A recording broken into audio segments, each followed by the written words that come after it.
Welcome back to Queers in the Closet, where we see style through a queer lens, out of the closet, never out of style. I'm your host, Ziggie, and today we have the fashion and wedding photographer of our dreams here today. We've got Yin.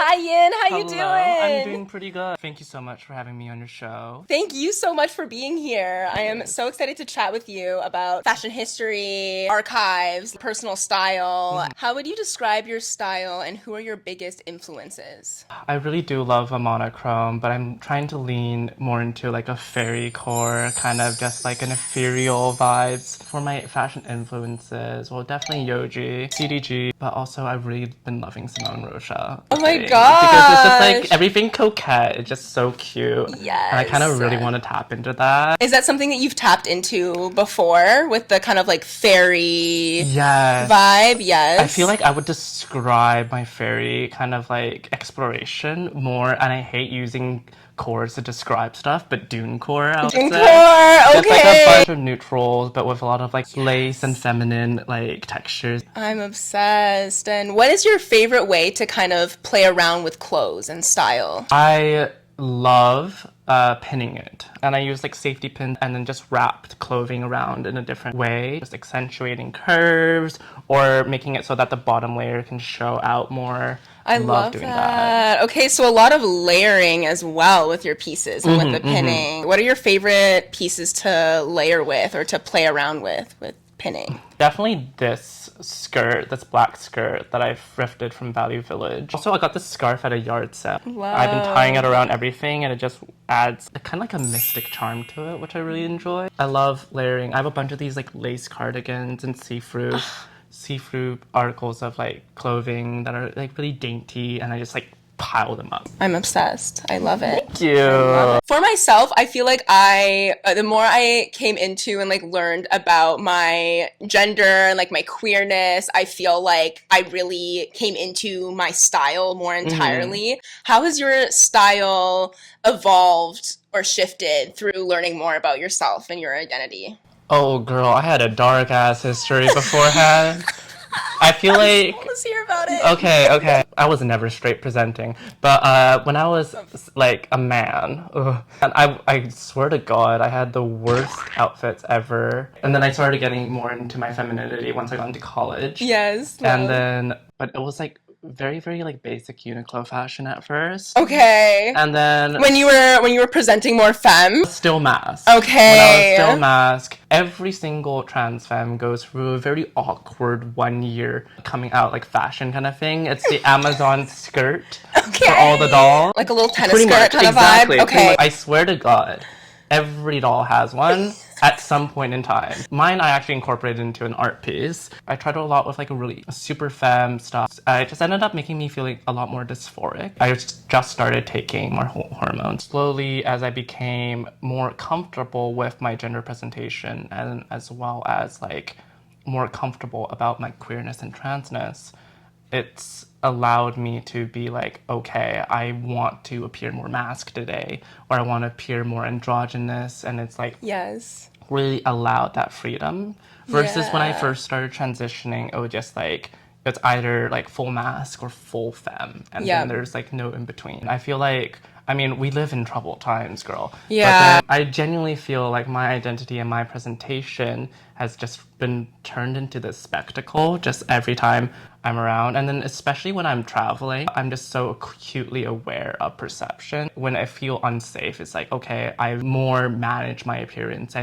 Down to the point of like posture. But then as I grow more confident and I grow more secure in myself and in my like community and friends and stuff like that, it's just allowed me to be like, I should make you uncomfortable. Take up that space. I Yes, you deserve should. to be here, bitch. Exactly. You're worthy of taking up that space, and Thank anybody you. who's uncomfortable with that, well, they can It's sit with their my fault. discomfort. When do you feel like you felt like yourself through your style? Like what moment or what time were you like, okay, yes, this feels like me? I feel like I'm definitely still in that journey of self-discovery. I feel like I started feeling a lot more confident in myself when I started doing crazy amounts of layering. The euphoria from putting on like a really femme looking thing, like a crop top, showing some skin, feeling sexy. When I reached that moment, that's when I felt most comfortable with myself. We're going to head over to your wardrobe. Let's get into your closet. What would you say the vibe of your closet is in 3 words? Monochrome, fairy, lace. And what is something that you want to explore more of? Color. I want to go be more flamboyant, but I also want to be a little more slutty. You know what I mean? Ooh! Where did you get this? I did get this in Vancouver it was a Chinese company, but it was with the most unfortunate name. It was called Oriental Vancouver. Oh no. And I believe these are from the Ming Dynasty. Handful,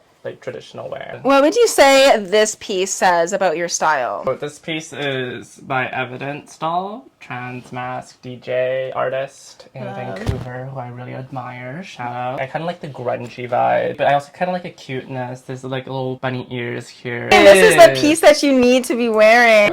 With a little bra underneath, or not even actually. Exactly. No. Tits out. What's a piece in your wardrobe that feels like it holds your story? It's this gorgeous vintage skirt that I got at one vintage store on Main Street. It's owned by like a little drag queen. Oh. Bohemia Gallery. Bohemia Gallery. Yes, Okay. exactly. Yeah. I think this is my 2nd or 3rd dress that I bought myself. Oh, love. In person too. I really like the vampire kind of aesthetic, but it's also really femme. Yes, absolutely. And then, with the lace, the sleeves yeah. too. And then it's like the perfect thing to like layer over. This is the first femme piece that I bought after I came out to myself in person at a store. Brooke again, back when they were still on Main Street. Yes. And it's just like, well, I bought it for the Barbie movie. Oh my gosh! Yeah. So this was 2023. Yes, it's beautiful, these buttons. This was my first in-person purchase.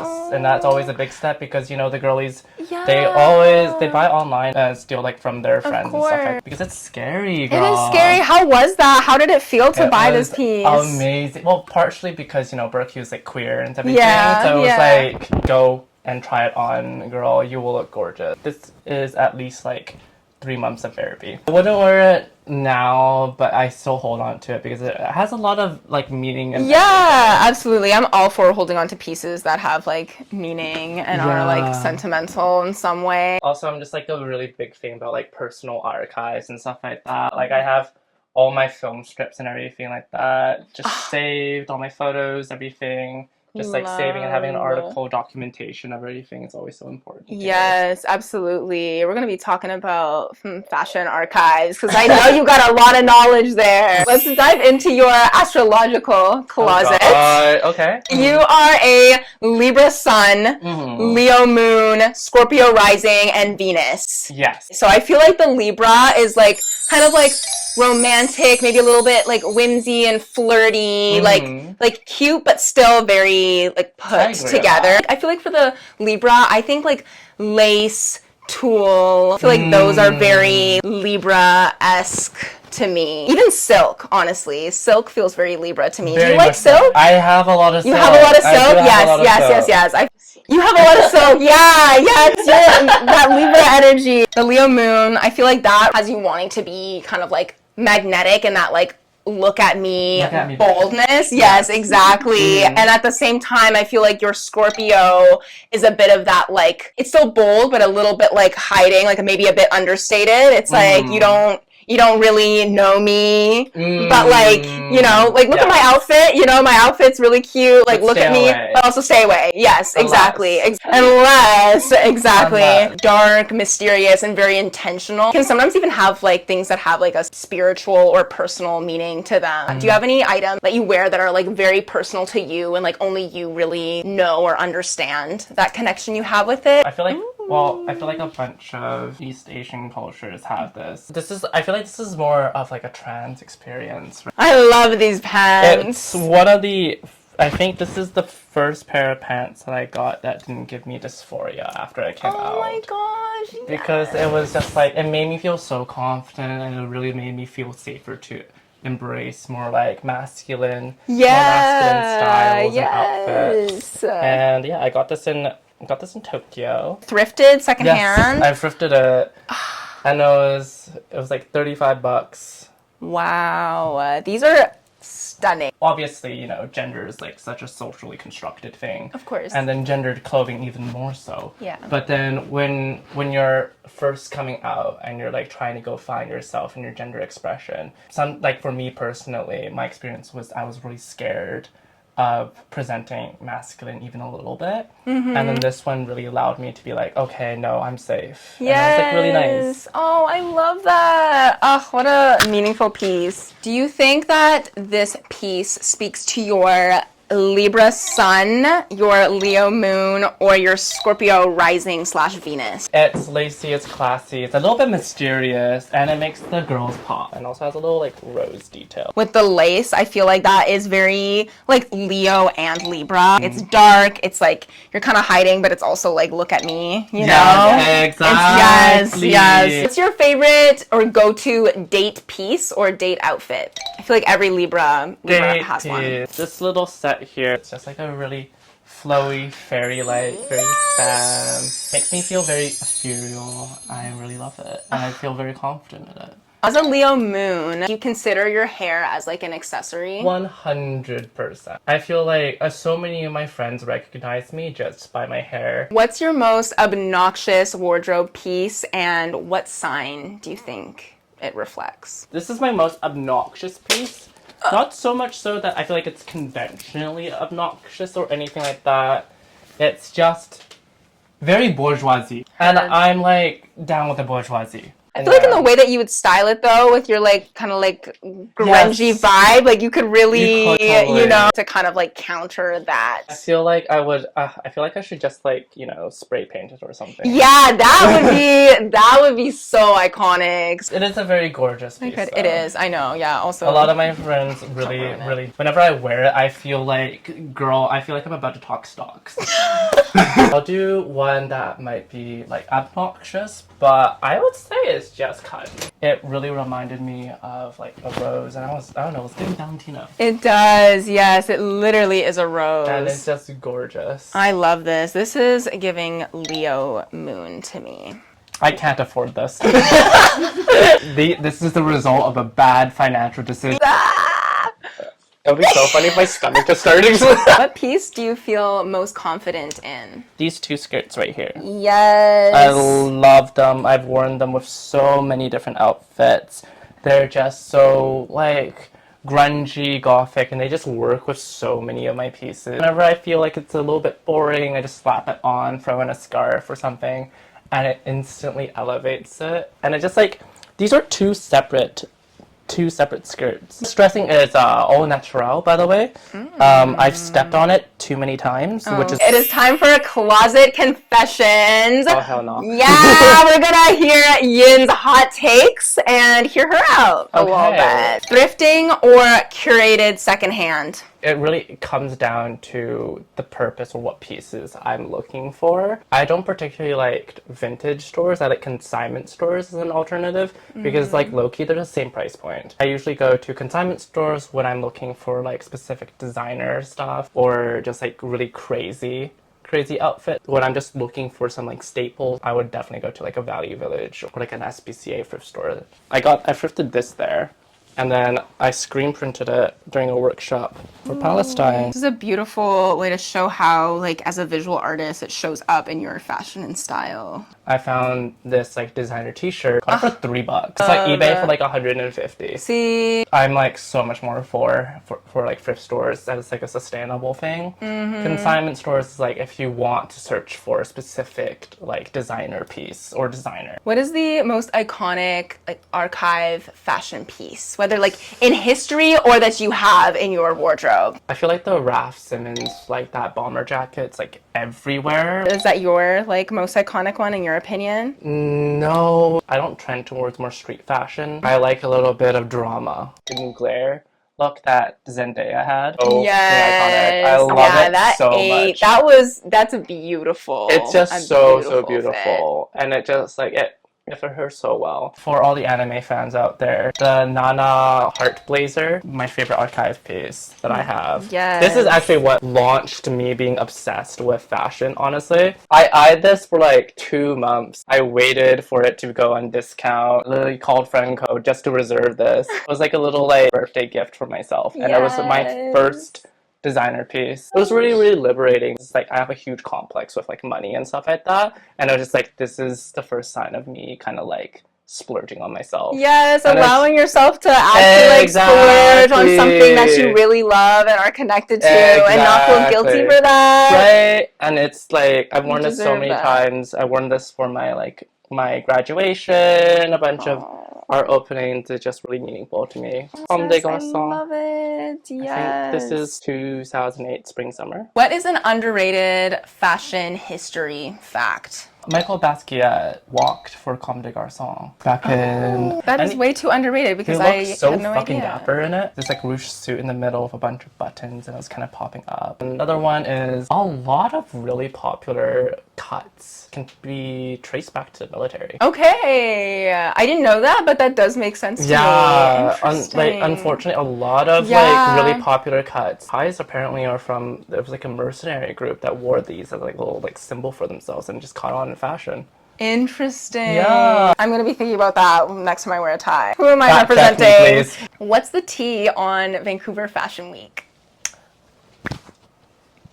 Should I do the bridal one? But yeah, fuck it. Okay. Yeah. Vancouver Bridal Fashion Week. Basically, there was a bit of controversy back in April. Vancouver Bridal Show was charging models over 30 years old $525 to walk. That's insane. And if you were a child model, you would pay $800 to walk. Wow. And what a scam. For Fashion Week itself, I know a lot of the positions, including photographers, makeup artists, are volunteer-based. They have the money to be... They charge to be a photographer, for example? You can pay to take photos. That is an option that I've actually seen. But most of the time, it's volunteer-based. They don't try and really support the Vancouver like fashion community. Those are a lot more grassroots. You can find them honestly a lot of the vintage stores, like shout out Baldy, honestly, showcase a lot of creators around Vancouver, which is really nice. Absolutely, and actually be for community, because these like Vancouver Fashion Week and Vancouver Bridal Fashion Week, they're all, it's like a corporation, it's a business at the end of the day. They're not actually for the community. Exactly. And it's so unfortunate. So yeah, shout out Baldy. Vancouver Fashion Week, for example, like they could really gather a lot of like, they have a lot of reach and funds that they would be able to get together and to actually support like local Vancouver community, yet like crickets. It's like Vancouver Fashion Week, it's specifically in just one building. You know, whereas like in other cities, it's like in a bunch of different like really creative locations. Like where is that? Where's my warehouse? Exactly. Where's my abandoned hospital? Come on. Literally. There is community fashion shows every so often at like art galleries. Those aren't super like far-reaching. What is something that some people hate but is a fashion trend or piece that you will always defend? I feel like tabbies are always like a controversial little fashion thing. I do really love them for the novelty. Yes. And they're very... You're literally wearing the tabby socks right now. But I must say, you are buying more for the brand than the quality. I will say that, but I do still love tabbies. I love putting a little cigarette in the little wedge there, and it's just like, oh, I feel so classy. As an artist, how would you say that your art informs your style? I'm mostly like a photo and installation-based artist, but I did like a series of paintings, grungy reflection. It was giving German expressionism, adding a bunch of textures, a bunch of layers, bunch of different materials and stuff like that. I feel like really informs the way I dress as well. Yes. What is a fashion hill that you will die on? When you can, you should always buy used. There's no reason or purpose to be buying like everything new. It's just so much better for the environment. You're not spending as much. You're not supporting a lot of really evil companies. My fashion hill that I am dying on is you look iconic and amazing in this outfit. How do you feel about the final look? I feel bonita. Bonita! You look bonita! Would you wear this outfit? And if so, where would you wear this? I feel like I would definitely wear it for like a fashion week, like an exhibition or something like that. This would be amazing. Have you ever styled these pieces together in any way? This is the first time wearing 4 skirts Yes! at once, I must say. Yin, what advice would you give to other queer artists who are wanting to push the creative bounds in their style? If you think you're done with layering, add more.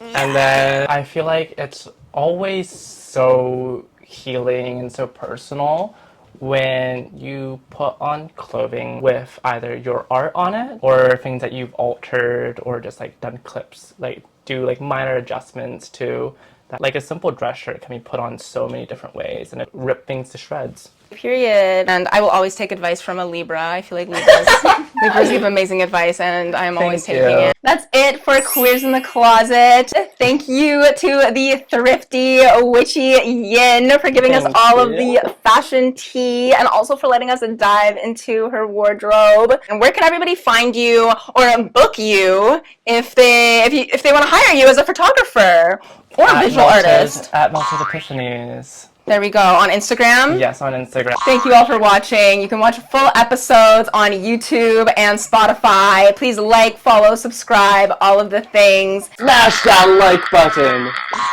Tell a Scorpio Venus that you love them. Okay? Please. It's rough out here. Thank you, Yin.